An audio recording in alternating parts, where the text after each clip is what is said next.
الساعة 2 بعد نص الليل. أيوة، الساعة 2 صباحا والشمس موجودة عادي والجو مدي على 2 الظهر. انت مش في حلم، انت في النرويج دلوقتي. اهلا بكم في قناة علشان لو حد سألك. هنتكلم النهاردة عن هل في اماكن على كوكب الارض الشمس مش بتغرب فيها؟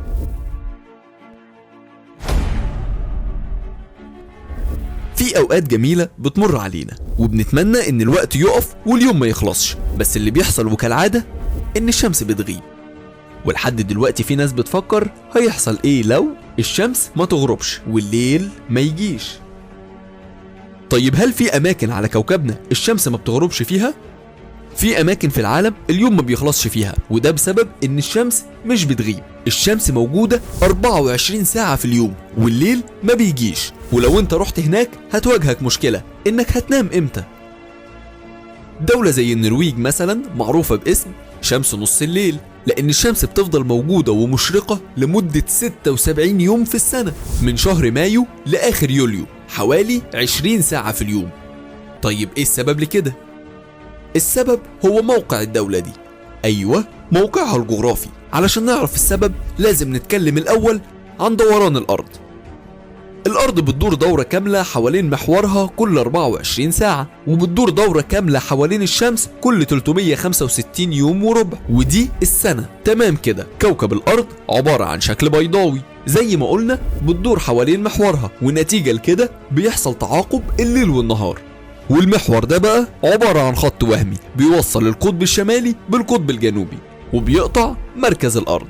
المحور ده بقى مايل، نسبة الميلان دي حوالي 23 درجة ونص، فنتيجة لميلانه في جزء من الأرض معرض لأشعة الشمس بشكل مستمر، والنص التاني ما بيوصلوش أشعة الشمس.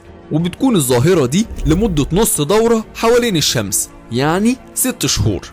بمعنى تاني إن في قطب بيبقى مواجه للشمس لمدة نص سنة، والقطب التاني بيبقى في الضلمة. القطب المواجه للشمس بيبقى عنده فصل الصيف، والقطب التاني فصل الشتاء. طيب كده عرفنا التفسير. ايه هي الدول اللي بيحصل فيها كده؟ ايسلندا. في ايسلندا ضوء الشمس موجود فوق الافق طول الوقت، من نص شهر مايو لنص شهر اغسطس. الليل بيجي حوالي 4 ساعات بس. ودولة زي كندا، تاني اكبر دولة في العالم من حيث المساحة، وفي اجزاء كبيرة منها متغطية بالتلج طول السنة. والمنطقة الشمالية الغربية في كندا لا تغيب عنها الشمس لمدة 50 يوم تقريبا في الصيف.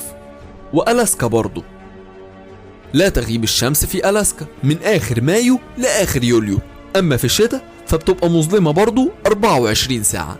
السويد بقى بتكون أدفى من الدول اللي فاتت، بتغرب الشمس في السويد في منتصف الليل، يعني حوالي الساعة 12، وبترجع تشرق تاني من جديد الساعة 4:30 الصبح. والظاهرة دي بتحصل من أوائل مايو لحد آخر أغسطس. فنلندا،